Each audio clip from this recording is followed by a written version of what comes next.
Você já se sentiu marcada pelo seu passado? Como se as suas feridas fossem grandes demais para serem curadas, para serem tratadas? Se sim, então esse podcast é para você. Eu me chamo Isa Bragança e é uma alegria enorme estar aqui com você em mais um episódio do podcast Coração que Cura. Eu peço que vocês continuem lá no nosso Instagram, @doutora Isa Braganca, e no nosso canal no YouTube, Coração que Cura. Compartilha, envie, vamos compartilhar esse amor, essa fé. E hoje nós vamos falar sobre um tema muito bacana, sobre uma mulher, uma passagem linda na Bíblia. Nós vamos falar sobre uma mulher que ela tinha um passado muito pesado, um passado sujo, e desde o momento que Jesus olhou para ela olhou para Jesus, Jesus transformou a vida daquela mulher. Então vai ser um episódio muito bacana, quero que vocês fiquem aqui com a gente até o final.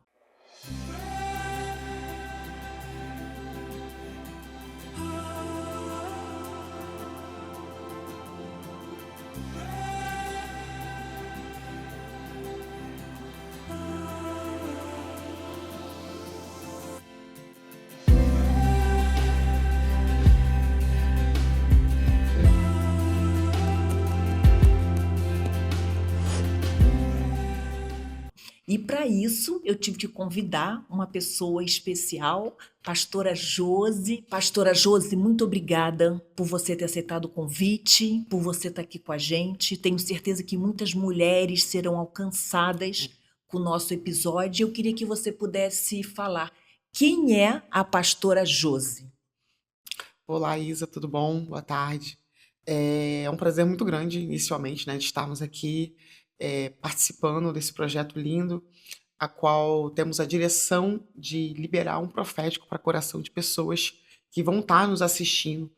E assim, para quem não me conhece, eu sou Josi, né, como eu costumo dizer, antes de ser pastora Josi, eu sou a Josi, esposa do Eduardo, mãe da Maria Alice, Maria Eduarda, do Josué, do Caleb.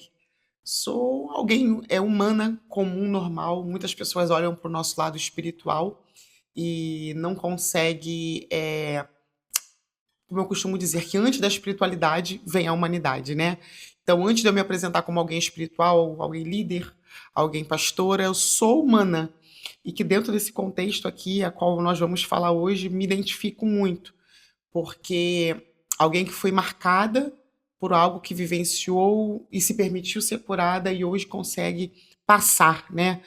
Então, e nessa caminhada que você teve, Jesus encontrou Maria Madalena, libertou a Maria Madalena, teve toda a cura da Maria Madalena e Maria Madalena em nenhum momento deixou de seguir Jesus, Sim, porque ela foi grata, fiel. Ela grata. teve gratidão até o momento da morte dele.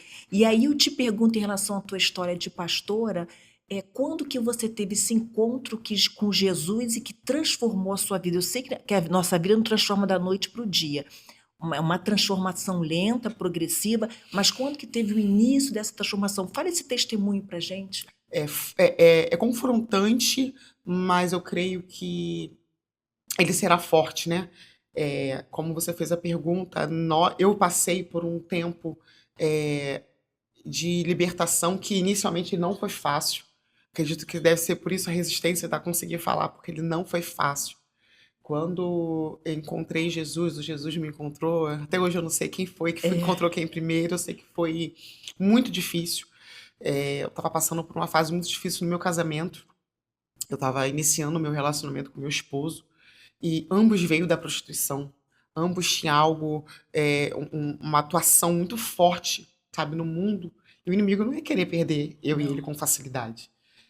A gente veio de muitas brigas, um lar de muitas brigas, muita vergonha onde nós morávamos, porque todo dia era brigas, agressões, gritaria, xingamento, e o inimigo fazia muita graça com as nossas vidas. Eu era muito nervosa, eu era muito estressada, eu tinha um gênio muito forte. Meu esposo já veio de um lar evangélico, a mãe dele era missionária, por mais que estava afastada na época, ela era missionária, né, tinha um conhecimento, ele tinha um conhecimento muito maior do que eu já não tanto. E então, assim, para mim usar o inimigo era muito mais fácil que com ele. Então tinha o controle. E eu fumava 2 maços de cigarro, 3 maços de cigarro. E aí a namorada do amigo do meu esposo falou comigo sobre um lugar que ela me levaria para que eu viesse parar de fumar o cigarro. E eu pensei que fosse um hospital, um médico, um psicólogo, Uma uma clínica, né? clínica, né? E ela me levou para um culto de libertação, uma igreja. E chegando lá, o pastor falou assim: ela trouxe um maço de cigarro? E eu falei assim: não, sim, levei. Ele pegou o maço de cigarro em mãos, colocou na mão de alguns irmãos da igreja, e aí começou a acontecer, né, o profético, o mundo espiritual. Eu não estava entendendo muito bem o que estava acontecendo. E tinha um corredor de fogo nesse culto. E ele falou assim: você vai passar no corredor de fogo com um cigarro na mão. E eu passei, parei de frente para ele, e ele falou assim: é, aperta o maço de cigarro. E eu falei assim: não entendi. Ele: você vai apertar o maço de cigarro. E eu fui apertando o maço de cigarro, fechei os olhos que ele pediu. E ali ele começou a falar da minha vida. Uma pessoa que nunca tinha me visto. Começou a falar da rejeição, do abandono, das dores, das marcas que eu vivia, da solidão eterna que eu tinha. Eu tinha um vazio muito grande dentro de mim. E o cigarro, ele me dava a sensação de preenchimento e de tranquilidade. E aí ele começou a falar aquele cigarro representava. Só que conforme ele foi falando, eu fui perdendo as forças das minhas pernas. Eu lembro como se fosse hoje. Isso tem 16 anos. Eu lembro como se fosse hoje. O meu corpo foi perdendo as forças e eu fui caindo. E eu chorava e gritava, chorava e gritava. E assim, eu posso dizer que ali eu não caí demoniada, não foi uma manifestação demoníaca. Porque eu fiquei 1 ano e meio, quase 2 anos, passando por essa fase de libertação. Todo culto era a mesma coisa. O meu corpo era possesso por demônio, aquela coisa, aquela batalha no mundo espiritual. Só que eu fui sentindo uma sensação maravilhosa, que era uma paz. Eu fui chorando, gritando e sentindo um alívio dentro do meu coração. E ele dizendo pra mim que aquilo poderia não ser mais passageiro, mas poderia ser eterno se eu quisesse naquele dia. Ele falou assim: se você quiser aceitar Jesus hoje, isso que você está sentindo aí vai ser eterno, nunca mais vai acabar. E eu lembro que eu levantei, chorei muito, muito, muito, muito e voltei para casa dizendo dentro de mim que eu queria viver aquilo todos os dias. Que Que eu lindo, não né? queria viver mais aquilo por segundos, mas eterno. E ele disse para mim que o cigarro me dava aquela sensação passageira. Mas aquela sensação que eu senti ao ele liberar aquele profético para mim, aquilo seria eterno. E eu lembro que eu saí do culto perguntando para minha amiga que dia que era o próximo culto, Que porque eu queria massa. voltar. Então, na verdade, esse dia foi teu encontro com Jesus, né? Sim, sim. Praticamente esse dia. Sim, sim, foi meu encontro com Jesus. Eu saí dali marcada. Eu não sei explicar pra você. Até hoje eu não sei explicar o que eu senti. Eu só sei que o que eu senti foi maravilhoso. Foi Só perfeito. quem sente sabe, Só quem né? sente sabe. O encontro com Muito Deus. bom. Não foi fácil após aquilo, porque entrou a fase da libertação, que é aí que entra os processos, né? A gente tem que entender que entre a, a liberação da palavra profética e o cumprimento da mesma há um processo. E eu vivi muitos anos de processo. Eu comecei o primeiro amor, que é quando você acha que você está liberta e você não está liberta. Eu levei aproximadamente 1 ano para largar o cigarro. O pastor falou para mim assim: você não vai parar de fumar agora, não se ilude. Você vai começar o processo para parar de fumar. E o que me fazia fumar era os meus nervos. Eu era nervosa. E eu falei assim: vou voltar para casa, vai ficar tudo bem. Eu já cheguei em casa brigando com meu esposo, porque ele falou assim: aonde você estava até essa hora? E eu falei: eu estava na igreja. Mas que igreja é essa? Que acabou essa hora? Que não sei o quê. E aí eu já comecei a ficar nervosa. O que aconteceu? Eu fumei o cigarro. E aí eu fiquei com sentimento de culpa porque eu achei na minha mente que eu não ia fumar. Ou então não seria tão rápido. Eu já cheguei em casa, a primeira coisa que eu fiz foi pegar o cigarro e acender o cigarro para fumar. E aí eu fui retornando os cultos e o pastor foi me explicando que não seria fácil. Ao contrário, o inimigo ele ia aumentar a intensidade dele, a investida dele Sim. contra a minha vida. Porque ele percebeu que ele estava perdendo Sim, sim, você para Jesus, né? sim. E não é o que ele quer. Ele queria Não. que você ficasse naquele mundo, naquilo tudo. Eu queria só falar um pouquinho sobre Maria Madalena, porque Sim, tem gente que não conhece a história da sim, Maria Madalena, né? Então, sim, só para resumir, você pode também me ajudar, que sim, Maria Madalena era uma mulher, né? Que ela vivia endemoniada, ela tinha sim, 7 demônios, era uma mulher que estava sempre para baixo, depressiva, e aí ela viu Jesus passando com os 12 apóstolos E aí Jesus olhou para ela, que nem foi com você. Ela olhou para Jesus, e aí Jesus resolveu libertar aqueles demônios, resolveu libertar a Maria Madalena daqueles demônios, e ela, por gratidão, resolveu, né, Segui-lo. ficar ali seguindo Jesus na peregrinação, na caminhada de Jesus, até que Jesus foi para a cruz, foi crucificado, e ela estava ali nos pés da cruz, né, a pastora no pé. Muita gente falou: não, ele vai ser crucificado, eu vou para casa, vou descansar em casa, ele vai morrer mesmo. Ela não, ela ficou ali no pé da cruz com aquela fé, ficou ali com Jesus, até que ele morreu, ele retornou no terceiro dia e ela estava ali no túmulo. Quando ela olhou, ela falou: ué, cadê o meu Jesus? Cadê o meu Deus? Que ele não está ali. Essa passagem é linda, né? Muito. E ela escutou a voz de Jesus, Jesus falando para ela: Maria. Maria, lindo, né? E aí ela olhou para trás e ela falou: nossa, ele está vivo. Então ela foi a primeira mulher a falar para o restante do povo que Jesus tinha voltado, que Jesus estava vivo. Sim. Então Deus fez, tirou ela daquele passado dela, daquelas feridas dela, daquele passado que ela tinha, né, que não satisfazia ninguém, muito menos a Jesus. Jesus curou ela, e aí a gente entra nessa caminhada que você teve, que Sim. Maria Madalena teve também, que é aquela caminhada da fé, aquela caminhada da Da persistência, né? renúncia. Da renúncia, porque o que acontece para a gente viver paralelo com Deus, para a gente viver alinhado a Deus, não é fácil. E é aí que você estava falando isso, não é? Sim. Muitas pessoas, muitas mulheres desistem aí, porque são mulheres fracas. Vamos falar assim para você não desistir. Muitas mulheres deixam de desistir, desistem, né? Porque Sim. não querem abrir mão, não Isso. querem renunciar às Isso. coisas que dão prazer do mundo, Sim. porque preferem ficar com isso do que seguir Jesus, porque seguir Jesus é duro. Muito difícil. Eu lembro que logo assim no início, que teve essa questão do cigarro, né, que foi o que me levou, mas tinha muito mais coisas. Eu vim da prostituição. Então, assim, o corpo pede a vivência, né, da prostituição, está inserida dentro desse todo esse ambiente, lugares, pessoas, amizade, a área sexual, tudo. E aí é o que você falou, é negar, é começar a negar. Quando você pensa que vai ficar tudo bem, os convites eles aumentam. Com As certeza. propostas elas aumentam, os desejos, as vontades aumentam. E o que acontece dentro de um casamento? O esposo e a esposa começam a brigar. Para quê? Para ter o espaço do terceiro, né? Essa é a verdade. Se tá tudo bem, tem um espaço, pode se criar um espaço para o terceiro? Sim, terceira pessoa. Mas quando tá o problema, né? Os dois ambos brigados, aí que acontece. E aí foi o que aconteceu. As minhas brigas com meu esposo, ela foi aumentando. As minhas guerras com ele foi aumentando, minhas guerras emocionais, as guerras comigo mesmo, porque eu tinha as minhas batalhas comigo em relação à minha infância, ao que eu vivenciei com a minha mãe. Não era, eu não tinha recebido ainda a cura, eu era fria, eu era fechada, eu era aquela pessoa, posso resumir, doente. Eu não gostava de me relacionar, contato, amizade, sorrir, brincar.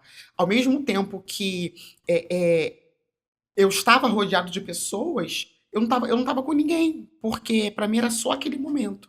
Eu não sei nem explicar, Isa, verdadeiramente, como eu conseguia lidar com aquilo tudo. Hoje eu fico tentando entender como é que alguém consegue estar no meio de todas as pessoas ao mesmo tempo estava sozinha. Porque era tudo muito Tudo passageiro. passageiro. Eu vim do mundo da prostituição, e no mundo da prostituição as pessoas até falavam isso comigo. Mas você é muito fechada, você é muito seca, você é muito certa daquilo que você quer. Falei assim, aqui para mim é só trabalho. Aqui para mim é só um algo. Não tem, não tem espaço para relacionamento. Tanto com o meu esposo, foi muito Deus, porque para mim o meu esposo seria só mais uma pessoa que eu estava me relacionando um tempo e acabou.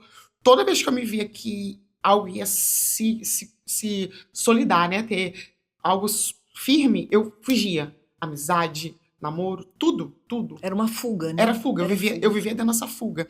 E aí foi a questão, meu esposo, filhos, igreja, libertação. E aí eu falei, Senhor, como é que vai ser tudo isso? E foi muito difícil, porque eu comecei a entender que eu tinha que abrir mão de muitas coisas. E a primeira coisa que eu tive que entender é que eu tinha que me liberar. Eu tinha que me perdoar.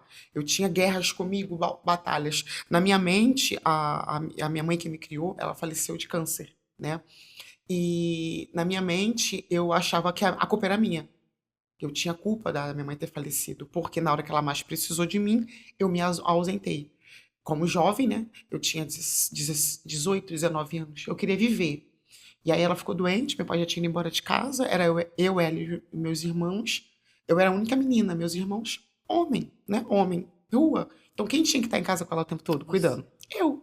E aí na minha mente eu me senti culpada, porque eu falei assim, se eu tivesse estado mais tempo com ela, cuidado melhor dela, ela não teria falecido. Os médicos falaram que ela não morreu de câncer, ela morreu de depressão. Só que depois que eu fui entender que não tive nada a ver com isso, mas aí a primeira coisa que o inimigo faz é isso, te aprisionar com a culpa. E aí eu tive que trabalhar isso em minha mente, veio essa guerra dos desejos, das vontades, a ira, a raiva, o ódio, o contato com pessoas, porque automaticamente que você entra na igreja, quem está na igreja, ela se aproxima a você, quer cuidar de você. A Sim. missionária queria cuidar, as líderes queriam cuidar. E eu não dava espaço para ninguém chegar a mim. Você criou uma Uma barreira, né? barreira. Ninguém conseguia chegar até mim. Muita resistência. A esposa do pastor, na época, a missionária Lourdes, conseguiu ter isso comigo e eu vejo hoje que foi o próprio Deus. Ela foi a única que conseguiu ter esse contato mais direto comigo. E aí foi bom porque ela me ajudou muito. Porque eu não sabia discernir nem a direita nem a esquerda. Eu não entendia nada. E tudo meu E era quanto tempo durou esse processo todo? 4 anos. 4 anos. 4 anos. Os primeiros 4 anos foram muito difíceis. Muito difícil de... Porque foi isso que você falou, você teve que abrir mão, Sim, né, do mundo sim, para sim. seguir Jesus. Eu lembro... Engraçado, a tua história tem um pouco a ver com a Maria Madalena, Sim, viu? sim, sim. Foi até por um acaso, Sim. né? E eu lembro que... Eu lembro não, e você falou algo que me fez lembrar de algo de abrir mão. Eu lembro que logo assim que eu comecei a caminhada, foi rápido, mas foi difícil, foi intensa.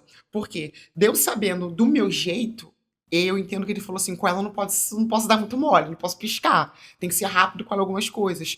Eu lembro que eu fui batizada no Espírito Santo, no mover no mover que eu vim do pentecostal, né? E foi muito rápido, e eu ainda estava na batalha de largar o cigarro, usando piercing, aquela coisa toda, sabe? Mas Deus conhecia o meu coração. Que toda a minha prática não era porque eu queria ser alguém que estava brincando com Jesus. Era só alguém que fazia força todo dia para Era uma abandonar. luta, era uma luta. Era uma luta para abandonar essas práticas. Eu ficava, sabe, me cobrando. Eu tenho muito disso até hoje. Eu sou muito de me cobrar, eu me cobro muito. Eu tenho que estar certa, eu tenho que estar correta, eu tenho que estar alinhada, tem que ser assim. Ou é ou não é. Ou é ou não é. Isso me fez um pouco mal, atrapalhou um pouco. Porque com isso, eu acredito que dificultou um pouco todo o agir. E aí eu fui batizada no Espírito Santo, voltei para casa meio sem entender como é que Deus batiza alguém no Espírito Santo que fuma, que xinga, que ainda bate no marido, que ainda xinga em casa, que usa roupa curta. E eu falei assim, não, eu não posso mais ser assim. Mas foi a forma que ele fez, de dar um start. Eu voltei Do para tipo casa. assim, olha, eu tô aqui. Eu voltei para casa e falei, eu não posso mais usar esses piercings. Por quê? Porque agora ele me batizou.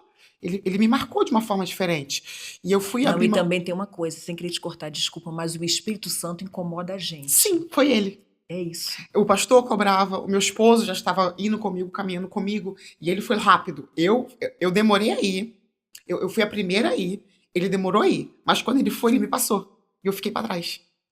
Ele foi. Porque você precisava de maturidade Sim, espiritual, sim, né? sim. Ele ficava me cobrando, Josi, já tá um tempo e você ainda continua usando essas roupas. Você ainda tá com esse piercing, você ainda tá com essas práticas, você ainda tá fumando um maço, avarejo, né? Um cigarrinho aqui, um cigarro ali. E ele já tinha ido.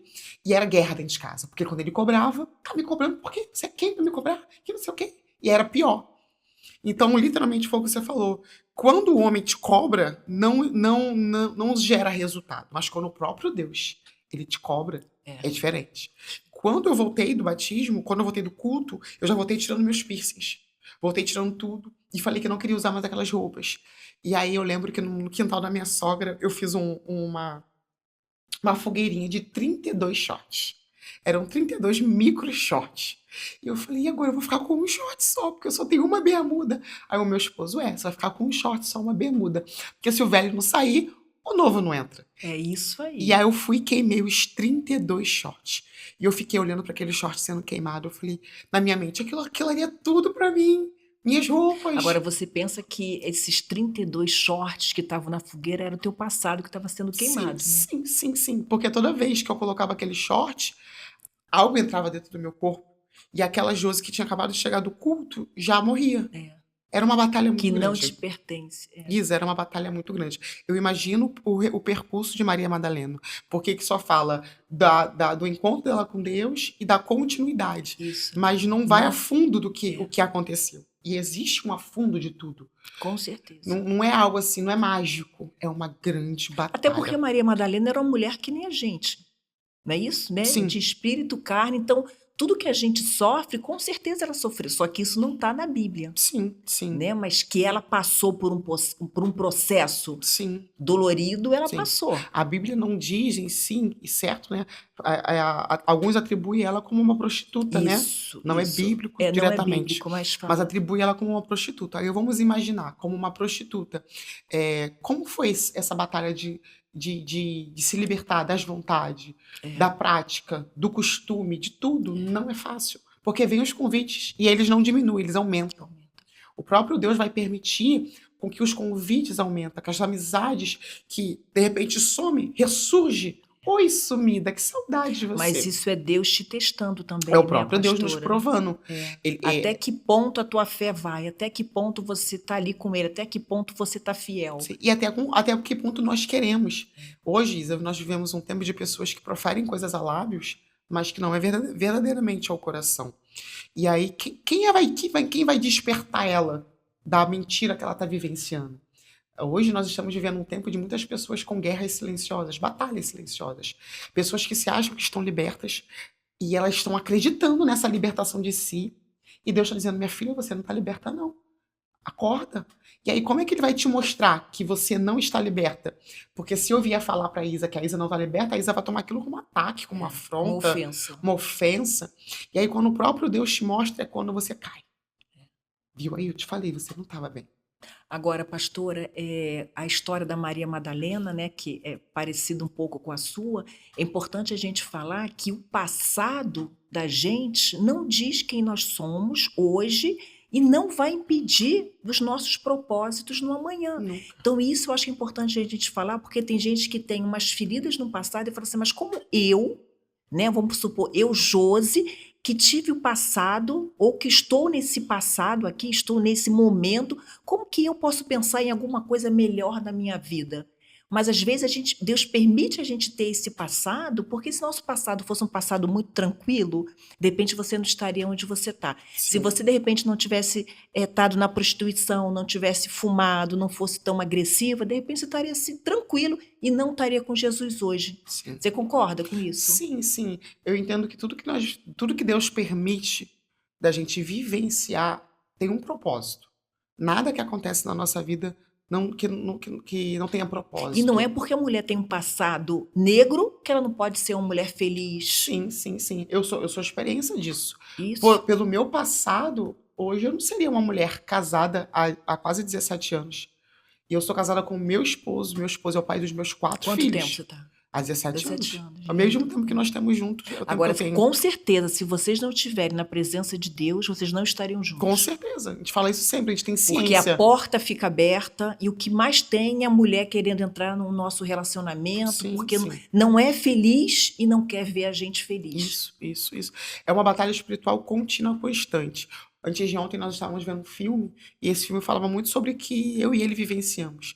E eu falei para ele, amor, ainda bem que nós vivenciamos uma vida em Deus, porque se a gente não tivesse uma vida com Deus, nós não tínhamos suportado e não estaríamos juntos hoje. Teríamos um lar totalmente destrutivo, porque no início foi isso. A Maria Eduarda, ela presenciou muito das nossas brigas, porque por ela ser a mais velha, né? Ela, de repente, não vai lembrar tanto porque era pequena, mas ela passou de casa de vó, de casa de mãe, de casa de pai, casa de vó, casa de mãe, casa de pai. Mas aí isso entristece muito. Você vê, pastora, como que quando Deus tem um propósito num casal, pode ser um vendaval, furacão, sim, pode ser o que for. A gente balança, mas não cai. Sim, porque se você quer, se ele quer, e Deus está ali, um cordão de 3 dobras, se Deus está ali presente na nossa vida, não há mulher nenhuma que vai entrar na nossa vida. Não. Isa, a questão não é nem sobre eu querer e a pessoa, ou o rapaz querer, o homem querer, é Deus. Sim. O meu casamento, ele Mas você é. tem que fazer por onde? Sim, Porque, amiga, se não fizer. o meu casamento, ele é totalmente, é Deus. É Deus, é literalmente Deus. Da onde nós saímos, do que nós vivenciamos, da batalha espiritual, maldições hereditárias, tudo que o Eduardo viveu e tudo que eu vivi, literalmente não era para nós estarmos juntos hoje. Foi o próprio Com Deus. certeza, eu Deus creio. nos conectou. Quando eu conheci o Eduardo, eu estava vivenciando uma fase muito difícil da minha vida. O Eduardo também, e assim, não era para nós estarmos juntos, era só uma noite. Foi algo de uma noite, que se consolidou no casamento de 17 anos. Que se eu perguntar para ele, e ele perguntar para mim, fala, como é que começou isso tudo? A gente não sabe descrever. Foi literalmente Deus. Eu lembro num dia, uma manhã, nós estávamos num bar, eu e ele, depois de ter dormido junto, num bar, ele ia trabalhar, eu ia trabalhar, e paramos para tomar um café da manhã. Aí encontramos com os amigos. E estamos lá tomando café da manhã, conversando, aquela coisa doida, né, de jovens mundanos. E parou um homem, um morador de rua. Esse morador de rua parecia que estava alterado, bêbado ou drogado. E ele parou, olhou para mim e para ele e falou assim: Eu conheço vocês. Aí eu e ele olhou para ele, um para o outro, não entendemos. Ele falou assim: Ó. Primeiro ele olhou para o Eduardo e falou assim: Ó. Tudo que você quer, você nunca vai conseguir nessa vida que você tá aí. Ai, credo. Tudo que você sonha, você nunca vai conquistar na vida que você tá. Você só vai conquistar o que você quer quando você estiver com ele lá em cima. Junto com ele, não e ele olhou pra mim, olhou pra ele e falou assim: "E vocês dois vão ficar juntos. Vocês estão juntos e vão ficar juntos. Vocês vão casar e vão construir uma linda família". Ai, que Eu e ele lindo. olhamos pro outro assim, eu falei: "Que é isso?". Ele falou assim: vocês vão casar, vocês vão entrar pra igreja e vocês vão ficar com Deus. E Deus vai dar tudo pra vocês que vocês tentam ter aqui fora e não conseguem". Todo mundo na mesa ficou parado assim olhando, ninguém É entendeu porque nada. Deus usa qualquer pessoa para E eu falar, e ele né? olhamos um pro outro, a gente entendeu, mas não entendeu. E isso tá gravado na nossa memória até hoje. Porque antes mesmo de nós sermos algo, antes mesmo de nós ter decidido mudar, casar, ter essa vida que nós temos hoje, já estava marcado por Deus. Sim, Deus usou alguém, trouxe sim, alguém, sim. sabe? É improvável, um morador de rua que a gente nunca nos viu. Tinha inúmeras pessoas na mesa. Por que ele não interligou o Eduardo com outra mulher ou eu com outro Mas rapaz? Deus, Ele né? olhou para nós dois, estávamos juntos ali, olhou para nós dois e falou: e é isso, isso, isso, isso, e é o que aconteceu hoje. Nós estamos juntos pela misericórdia do Senhor, é um casamento, graças a Deus, que é próprio Deus. Eu não tenho nada para reclamar, meu esposo é uma benção na minha vida. Eu fui muito difícil, meu esposo me ama de verdade, porque eu fui uma pessoa muito difícil, passamos por muitas coisas assim, ele foi alguém muito paciente comigo. Meu esposo veio de base familiar, eu não vim de base familiar. Meu esposo veio de base cristã, eu não vim da base cristã. Meu esposo é tranquilo, pacato, eu já era revoltada, nervosa. Então ele assim, ele junto com Deus fez o que eu sou hoje. Eu louvo a Deus em primeiro lugar e segundamente meu esposo. Eu não posso dizer que não, dizer que meu esposo não me ajudou. Ele foi alguém muito essencial dentro da minha transformação. Ele me ajudou, ele acreditou. Tudo que eu sou hoje são palavras proféticas que ele liberou. Ele sempre falou: você vai chegar num lugar grande, você vai chegar em lugares altos. E eu falava assim: como? Da onde eu vim? Como? Com as marcas que eu tenho?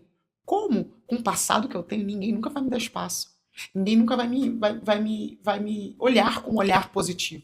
Porque o inimigo botava na minha mente que todo mundo me viria como a Maria Madalena. É, Nunca ninguém me viria como a Josi. Você entende? sim. O inimigo ele bota na nossa mente que o tempo vai passar, os anos vão passar, e alguém sempre vai te olhar com as marcas do seu passado. E passei esses 4 anos na igreja, passamos 5 meses afastado, porque a gente pensa que tá crente, que tá pronto, tá forte, tá firme, e aí o próprio Deus permite que alguns cenários aconteçam pra gente ver que a gente estava alicerçado na areia e não na rocha. Retornamos depois de 5 meses de lá pra cá, nós estamos firmes no Senhor. Passou muita coisa, o casamento foi quase destruído, família quase foi destruída, ministério, feridas, abandonos, traições, N situações, o financeiro, então, que é o que mais mexe com as famílias, né? E nós juntos, a gente sempre olha um para o outro e fala: se Deus está conosco, ninguém está contra nós. É isso aí. Se Deus, é uma frase que ele fala comigo, é muito profética, eu não tinha pensado, acabei de vir agora isso na minha mente, olha Então, isso. então eu vou aproveitar que a gente está na hora já da gente fechar e eu quero que você fale isso para a câmera, Sim, para sim. você já agradecer, falar para a câmera e deixar a tua mensagem, que eu acho que é importante. Sim. Antes mesmo de tudo, o meu esposo, ainda era meu namorado, né? Era alguém que eu tava dormindo recentemente. Toda vez que nós íamos dormir, ele olhava pra mim e falava assim: se Deus é por nós, Quem quem será será contra contra nós? nós? E ele sempre falou isso e eu nunca entendi. Eu só repetia. Eu só reproduzia o que ele falava para poder agradar ele. E hoje aqui, dentro desse podcast, falando da libertação, do que Deus alcançou a minha vida, do que Deus fez na minha casa, o que Deus fez no meu ministério, eu literalmente lembro e eu posso dizer certamente que se Deus é por você, se Deus é pela sua família, se Deus é pela sua casa, seu ministério, ninguém vai contra. Quando nós estabelecemos um governo, permitimos que Deus ele governe as nossas vidas, porque tem que ter uma decisão. Eu costumo dizer que decisões decidem destino. Para tudo isso acontecer hoje, teve que ter uma decisão minha lá atrás. Deus queria? Muito. Deus quer na sua vida? Muito. Mas se você não quiser, não vai acontecer. O primeiro passo, o primeiro pontapé tem que vir de mim e de você. Lá atrás, há anos atrás, eu decidi que eu não queria ser mais a Josi do passado, a Josi das práticas mundanas, com atitudes, falas, gestos, com as pessoas olhavam e diziam assim: essa aí não vai chegar a lugar nenhum, essa aí não vai ser ninguém. E eu decidi que aquelas vozes não ganhassem o espaço para o meu futuro, primeiramente. Eu preferia acreditar no que Deus tinha para minha vida, porque eram muitas palavras proféticas. Deus usava muitas pessoas para mim. Eu sempre dizia assim: Amém. nunca que eu vou vivenciar isso que as pessoas falam, porque eu ficava limitada no meu passado e no meu momento. E Deus falou assim: minha filha, é só um passo seu. Se você tomar um passo, eu faço o restante. E eu lembro que, dentro de muitas situações que eu vivi, eu tomei uma decisão muito forte em Deus. E dali em diante, tudo mudou. Por isso que eu digo que decisões decidem destino. Quando você decide, o seu destino ele é mudado por completo. Quando você entrega a sua vida totalmente para Deus, Ele tem o poder da sofrida, da abandonada, da rejeitada. É Hoje eu sou isso. mãe, sou esposa, sou pastora, sou mentora, sou liberta, sou grata. E essa questão da Maria Madalena ter continuado com Jesus e ter sido a primeira pessoa a ver tudo isso, Deus só me resulta em algo, em gratidão. Gratidão, Gratidão. gratidão, ele resume caráter. As pessoas costumam É verdade. esquecer, na verdade, né, das coisas, porque é mais fácil. E Maria Fácil. Madalena, ela falou: não, eu não esqueci nem de onde eu saí, e nem quem foi que me tirou, da onde me É tirou. isso. É uma E passagem muito bonita, sim, né? sim, e a atitude dela, a atitude que Jesus teve dela ser a primeira, acho que ele mostrando para ela: eu reconheci todo o sacrifício que você fez por mim, que não foi Lindo, fácil. amado. Então eu vou fechar aqui e vou falar para vocês que hoje nós aprendemos que Deus não está preocupado com o nosso passado. Não mesmo. Ele está preocupado com o propósito que ele tem para você. E se Deus fez com Maria Madalena, ele vai fazer com você. Se Deus curou, libertou Maria Madalena, é o mesmo Deus, ele vai te curar, ele vai te libertar. É só você permitir. Gente, olha, muito obrigada por você estar aqui com a gente no podcast e que vocês fiquem aqui com a gente. Nos sigam no Instagram, doutora Isa Braganca, no canal do podcast também, no canal do Coração que Cura. E até o próximo podcast. Um beijo. Fiquem com Deus. Amém.